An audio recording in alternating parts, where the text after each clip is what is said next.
పేరంచెర్ల ప్రజలకు, గ్రామాల ప్రజలకు, పట్టణాలకు పోలిక పేరంచెర్ల రైల్వే స్టేషన్ కరోనా సందర్భంగా రైళ్లను అప్పుడు తిరిగే రైళ్లను ఆపకుండా రద్దు చేయడం జరిగింది. ఇప్పుడు మన విజయవాడ, మన రాష్ట్రానికి తలముఖమైన విజయవాడ పోవాలంటే, ఏ పని పోవాలంటే ఈ నుంచి రైలు ఎక్కిపోవాలా. రైలు ఎక్కిపోవాలంటే ఆపకుండా ఉన్నారు. కాబట్టి ఇప్పుడు నుంచి అన్ని రైళ్లు ఇక్కడ మన పేరంచెర్లలో ఆపాలా.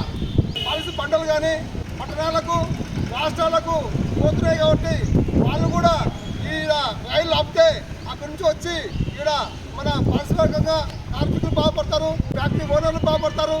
కాబట్టి ఈడ ఖచ్చితంగా మన రైల్వే స్టేషన్లో అన్ని రైళ్లు ఆపాలని రాష్ట్ర ప్రభుత్వాన్ని, కేంద్ర ప్రభుత్వాన్ని మన పార్టీ సిపిఐ తరఫున, వైఎస్ఆర్సీపీ కాంగ్రెస్ పార్టీ తరఫున మేము ఈరోజు డిమాండ్ చేస్తున్నాం. ఈరోజు రైల్వే స్టేషన్ కాడ